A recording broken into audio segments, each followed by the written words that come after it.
Kemudian, nah ini restitusi. Tadi yang disebutkan, restitusi itu adalah menciptakan kondisi bagi murid untuk memperbaiki kesalahan mereka.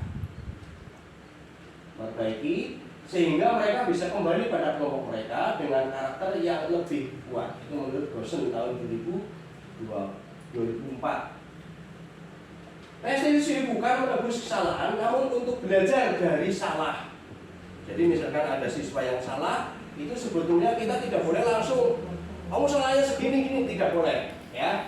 Terus kemudian restitusi memperbaiki hubungan. Restitusi adalah tawaran. Berarti nanti kita menawarkan, bukan paksaan. Jadi siswa itu sendiri melakukan sesuatu yang dia inginkan untuk menebus kesalahannya, tapi bukan kita yang menyuruh, tapi siswa sendiri yang menyatakan bahwa saya harus melakukan itu sebagai penebus kesalahan, ya. Terus kemudian restitusi adalah cara yang paling baik. Restitusi fokus pada karakter bukan tindakan, berarti karakternya. Restitusi lebih cenderung pada solusi. Solusi bukan dari konsekuensi. Ya, kalau tadi hukuman itu kan konsekuensi. Hukuman berarti kalau ini solusi. Solusi yang paling baik seperti apa? Harus minta maaf dan seterusnya. Restitusi mengembalikan murid pada berbuat salah pada kelompoknya menuju pada perbuatan yang positif untuk memperbaiki. Ini masih ada tulisannya. Terus, nah ini tadi pembentukan keyakinan kelas atau kesepakatan kelas. Misalkan seperti kemarin kita waktu diklat untuk IKM kan selalu sebelum pembelajaran kita selalu memberikan keyakinannya. Tapi sebelumnya kemarin sudah saya berikan kesepakatan kelas. Kesepakatan kelas itu diantaranya adalah apa yang harus kita lakukan dalam kelas itu. Contoh, tepat waktu dalam belajar. Itu 1, 2, apalagi. Kemudian aktif dalam pembelajaran. 3, bersikap sopan terhadap teman. Itu diantaranya 1 keyakinan kelas atau menjadi kesepakatan kelas. Keyakinan kelas bersifat lebih abstrak daripada peraturan yang lebih rinci dan konkret. Ini keyakinan kelas itu sifatnya abstrak karena tingkah laku kita. Kemudian keyakinan kelas berupa pernyataan-pernyataan yang universal yang disepakati bersama oleh teman-teman. Jadi disepakati bersama, nantinya menjadi sebuah aturan sekolah juga bisa. Kemudian keyakinan kelas senantiasa dibuat dalam bentuk positif. Jadi kalimatnya misalnya tidak boleh mengecek, berarti dibuat kalimat positifnya berarti menghormati sesama teman. Itu maksudnya positif. Keyakinan kelas hendaknya jangan terlalu banyak, ya karena biar siswa itu menghafal apa yang mereka buat sendiri. Kemudian keyakinan kelas sebaiknya sesuatu yang dapat diterapkan di lingkungan tersebut. Semua warga hendaknya ikut kontribusi dan pembuatan keyakinan lewat kegiatan surah pendapat. Itu kemarin sudah saya contohkan, itu di sana masih ada tempel-tempelan. Jadi setiap siswa itu membuat kalimat. Apa yang kamu lakukan? Ada yang menuliskan belajar dengan giat. Tulis saja belajar dengan giat. Terus kemudian datang tepat waktu. Terus kemudian kalau mau keluar izin dan sebagainya saya tempel, saya rentet. Itu sebuah aturan kan banyak. Jadikan 1, kira-kira yang sama mana, jadikan kira-kira 5 keyakinan kelas atau kesepakatan kelas. Nanti seandainya nanti ada yang melanggar, itu yang akan kita restitusi. Kita panggil, berarti siswa itu coba kira-kira keyakinan mana yang Anda langgar dan sebagainya. Itu sebagai nanti wujud tolak ukur untuk kita memperbaiki siswa itu. Kemudian contoh dari keyakinan kelas misalkan seperti ini. Ini ya. Misalkan hormat, kami meyakini bahwa sangat penting menghormati semua orang barang milik orang lain. Misalkan keyakinan kelas dari sini. Kelas misalkan ini contoh keyakinan kelas informatika, bertakwa, ya, mengucapkan salam dan sebagainya. Ini kesepakatan ini tadi disebutkan oleh untuk mendapatkan ini itu harus melalui proses siswa yang membuat, bukan kita. Jadi bedanya aturan, kalau aturan itu searah yang membuat guru, tapi kalau keyakinan kelas yang membuat mereka sendiri. Disepakati bareng-bareng, nah itu nanti akan bisa dilaksanakan dengan sebaik-baiknya. Itu tanggung jawab dan sebagainya keyakinan kelas. Kemudian kebutuhan dasar manusia kita juga harus apa ya, kita harus mengingat dan juga harus memperhatikan masalah hal kebutuhan manusia yang sesuai dengan itu. Misalkan saja ada sesuatu yang misalkan orang itu melanggar, pasti kita lihat ada kebutuhan-kebutuhan dasar manusia di sini.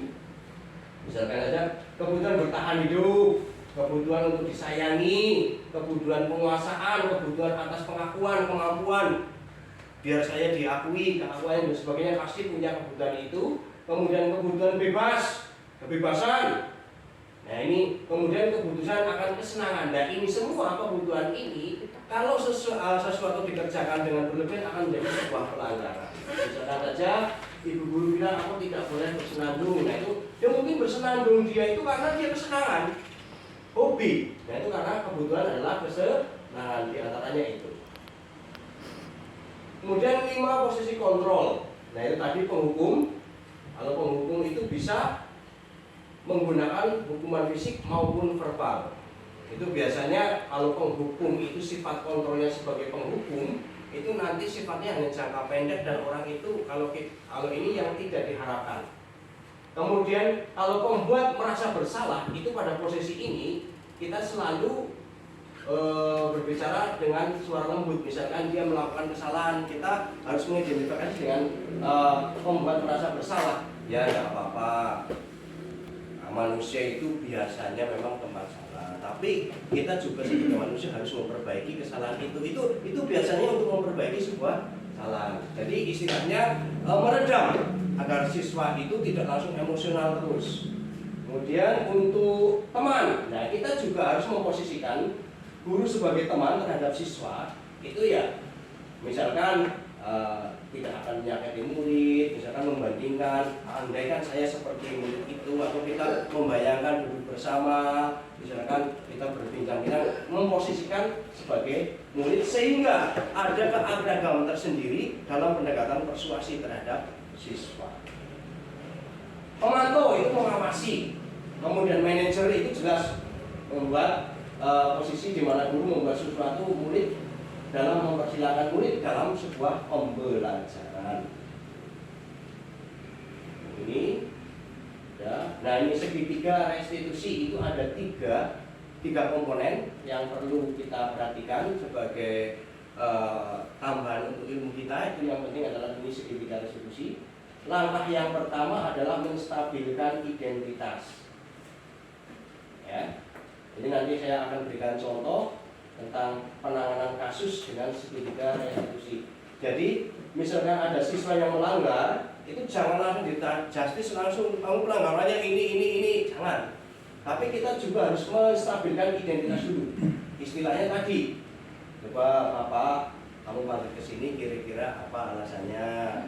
Oh Pak, saya itu tadi mungkin dipanggil ke sini karena saya tadi gelobean, kemudian si anak menangis disebabkan oleh karena saya. Nah ini kita sifatnya menstabilkan. Ya nggak apa-apa, mungkin kesalahan kamu itu sama juga Pak Guru juga dulu pernah melakukan kesalahan. Itu menstabilkan dulu, biar tindakan dia itu seolah-olah dekat dengan kita. Kalau nanti langsung kita jatuh, mereka akan takut. Itu menstabilkan, ya.